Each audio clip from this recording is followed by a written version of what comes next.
Hello to you. I do hope you're well. Welcome to this GCSE Religious Studies revision session. I'm Ben Wardle, and today we are continuing our look at the Islamic beliefs and teachings, and we are looking at a very important belief indeed. It is the belief in Tawhid, the belief in the oneness of God. Remember, Islam is a monotheistic religion, and belief in the oneness of God is at the core of Islam. So important as a belief. So today's session is all about unpacking this key belief and also looking more broadly at the nature of God for Muslims. So as you can see there, I've highlighted for us where we are on the specification. We are looking at the nature of God.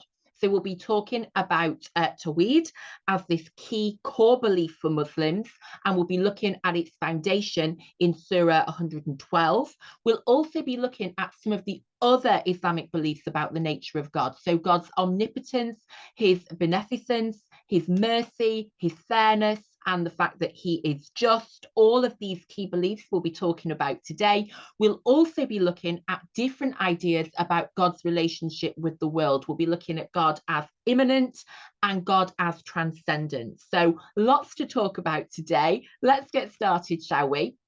In the previous session, we were talking about the 6 articles and the 5 roots, and we said that Tawhid is one that is shared in both Sunni and Shia Islam. So we find Tawhid as one of the 6 articles and one of the 5 roots as well. And this really reinforces to us how important Tawhid is as a Islamic belief. It is so important, it is so foundational, it is so essential. So lots of really important stuff for us to be talking about today.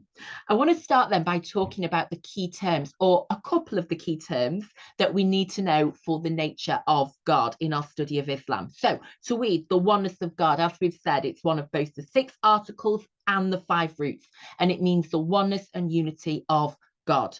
Omnipotence then means all powerful. It is a belief about a belief about the nature of God, and it is also one of the 99 names of God that we'll be talking about today as well. Beneficence then, it literally means doing good. It is again one of the 99 beautiful names of Allah, and it is a belief about his nature. It refers to the generosity that Allah shows to humans. Many people may also talk about God's omnibenevolence, the fact that he is all loving, and that is again referring to his relationship with humanity and the love, the mercy, the compassion that God shows. Fairness then is our next key term. It is another belief about the nature of God, believe it or not, and it refers to God's justice. It is that key belief he treats all humans equally and as they deserve. So linking into Akira, belief in life after death and judgment day, for example. You will be held to account for how you have acted during your time in this world. God will be a fair judge. And then our final keyword, immanent. Make an important note here, guys. It is spelt with an A. Very similar, isn't it, to the word immanent, which is when something is immediate. Immanent, if I can pronounce it like that for emphasis, is the belief that God is close to humanity and involved in the world. And of course, we'll be looking today at God as immanent and as transcendent. So lots to talk about. I'm very much looking forward to today's revision session. The key scripture we need to know today, guys, is Surah 112. It is so important, and I've put it in yellow to emphasize that. So Surah 112 verses 1 to 4 in the Quran tell us, say, he is God the one, God the eternal. He begot no one, nor was he begotten. No one is comparable to him.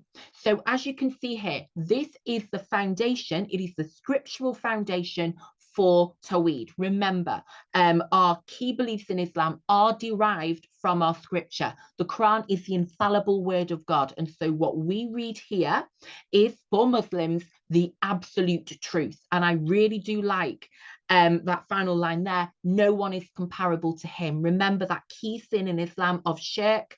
You have to remember that God is one. No one is comparable to him. So what does this mean? What is the meaning of this surah of verses 1 to 4? So that first line, say he is God the One, we can see that that means there is only one God, reflecting the fact Islam is a monotheistic religion, and that Muslims believe in the oneness of God.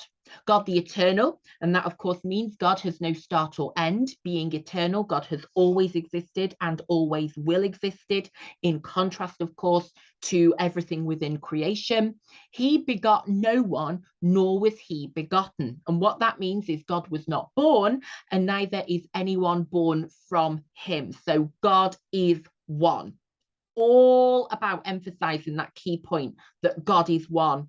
And then the final line, no one is comparable to him. God is unique. Nothing, nobody is equal to him. So really, really demonstrating that key core belief in the oneness of God, also known, of course, as Tawhid.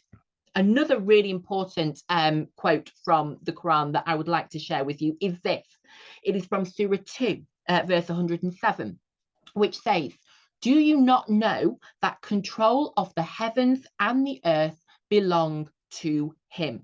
Really emphasizing there God's omnipotence, one of our key terms, and really illustrating God's power and God's importance, that God has complete control over everything, control over the heavens and the earth. It belongs to him. So again, another really important piece of scriptural evidence underpinning those Islamic beliefs about the nature of God.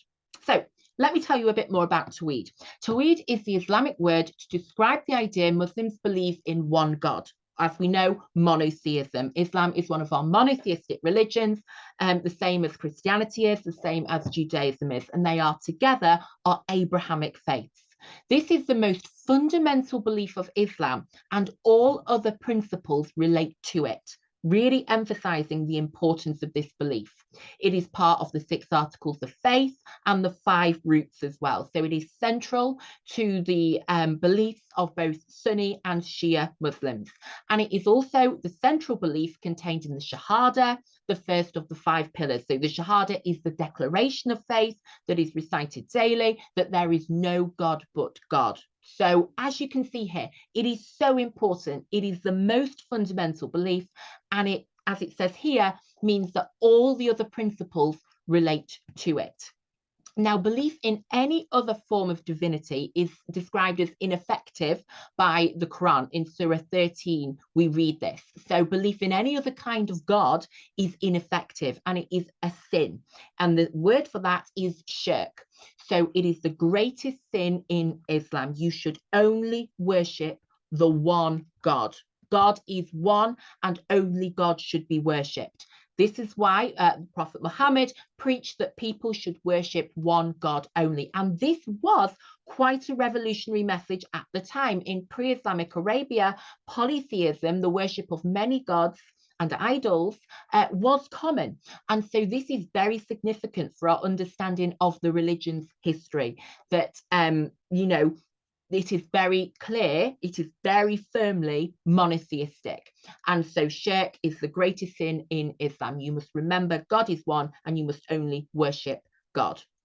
Now, one of the key scholars, Nasra, tells us that there are 2 meanings to the word Tawhid. It means the oneness of God. So when we're talking about God, of course, it means God's oneness, that God is one, but it also refers, he says, to unity in creation, including between humans and other creatures of God. So if you're making a link perhaps over to the thematic studies, to theme B, religion and life, for example, this is a really interesting example of how belief in God being one has an impact on how Muslims view the world and they see his creation, because they believe very much in unity, whether that's the unity of the worldwide Islamic community, of the Ummah, and whether that's unity between God and his creation. So Tawhid really emphasizes to Muslims unity, the unity of God, because God is one, and then the unity between humanity, between God's creation. And that is why you should work for peace.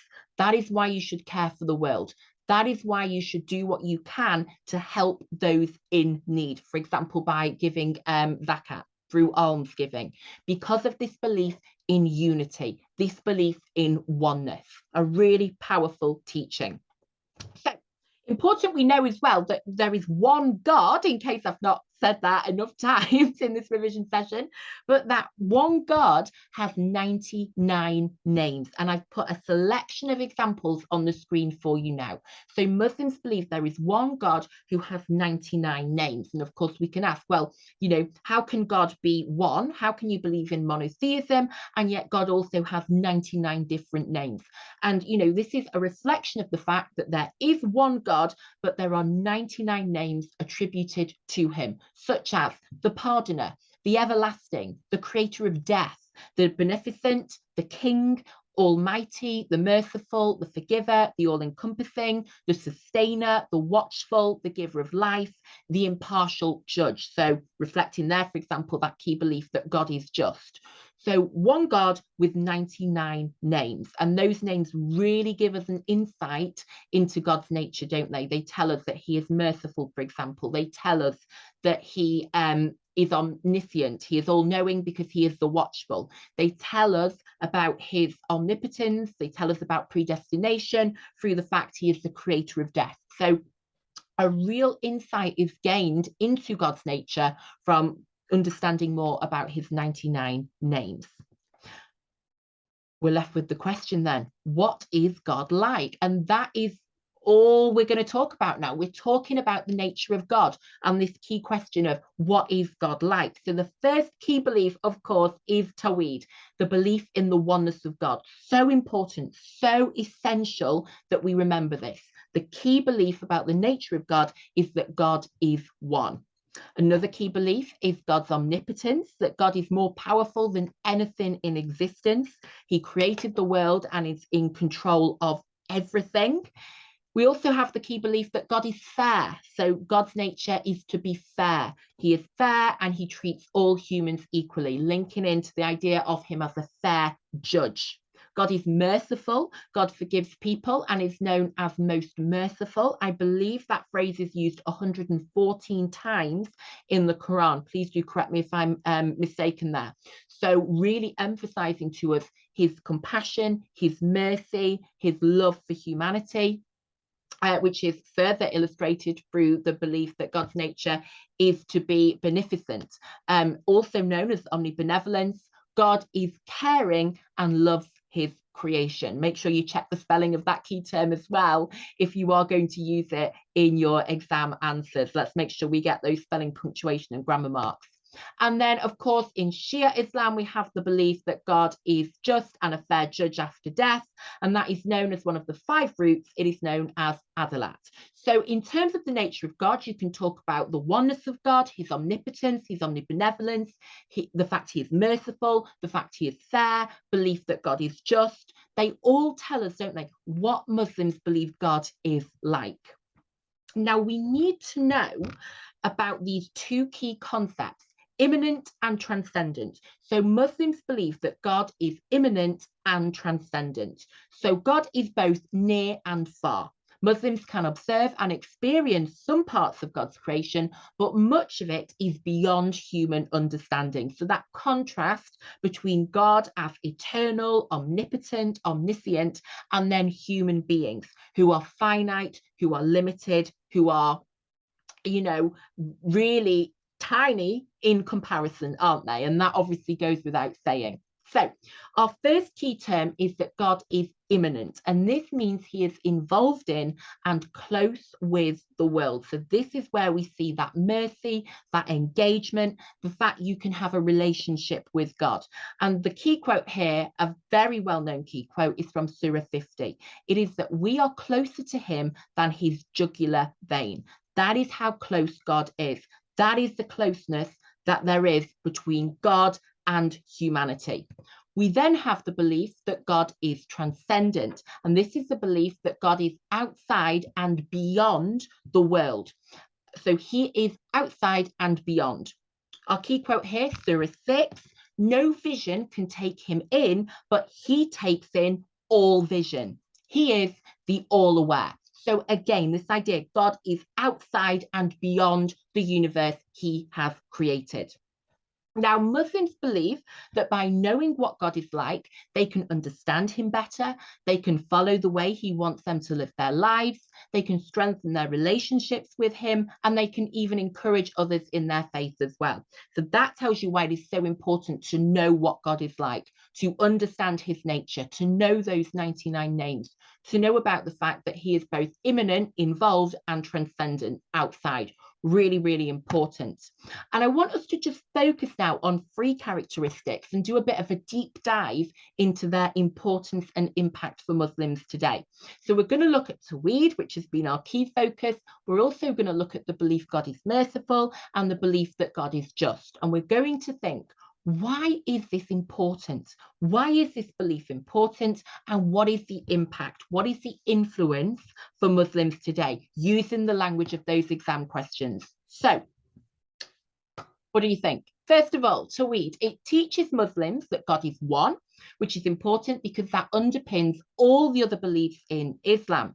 It is part of the Shahada, which Muslims recite every single day. So that shows you how important it is for Islamic practices. It reminds Muslims to avoid shirk, which is the greatest sin. So that is really important because that belief in Tawhid stops you from sinning, which is so important for Muslims. It reminds Muslims of the unity of God's creation, of course, so having an impact on how they treat people and the environment. And then it leads to worship, which is seen as the purpose of human life in Islam. How about this belief that God is merciful then? Well, again, it leads to worship. If you believe God is merciful, you will worship him, you will show reverence for him, which is seen as the purpose of human life. So it serves a very good purpose and it has a really good impact. It inspires Muslims to be thankful and to establish a close relationship with God because of the fact he is merciful. So that really emphasizes his immanence. And it teaches Muslims to be merciful in their own lives. It shows them the importance of mercy, the idea that if you want God to show you mercy, you must show other people mercy. And so that might lead to forgiveness and to showing people compassion. And then finally, what is the importance and the impact of God being just? Well, it teaches Muslims they will be held accountable for their actions after death. So that idea that you will be held to account, you need to be prepared to answer to God. It gives hope that justice will be done. So even if something seems really unfair in this world, you can have hope that justice will be done, that righteousness will prevail after death when God makes his final judgment on the day of judgment. It teaches Muslims that God expects people to show fairness in everything they do. So in the same way that God is just, you must be just as well. And it inspires Muslims to work for justice in the world around them. So it has a real impact on how they live their lives and how they conduct themselves in the world around them. So just to bring everything together for you, I have got an exam question for us to have a go at. And the question is this: explain 2 ways in which belief in Tawhid impacts on Muslims today. So how does that belief impact Muslims? Remember, we've just spoken about it on that table. So you might like to go back to that and use some of those bullet points to formulate a 4 out of 4 response. Remember, with these questions, you're thinking, what is the influence it has? What does having the belief that God is one have? What is the impact of that? What is the implication of that for a Muslim? So I'm going to leave you with that to think about. Thank you very much for joining me in today's revision session. You can get this PowerPoint and all of the other Islamic beliefs and teachings PowerPoints down below. Just click on the link in the description box. If you've got any questions, any thoughts, any key quotes that you think are useful for this topic, please do leave them in the description box below. But thank you for watching. Have a great day, and I will see you again very soon. Bye-bye.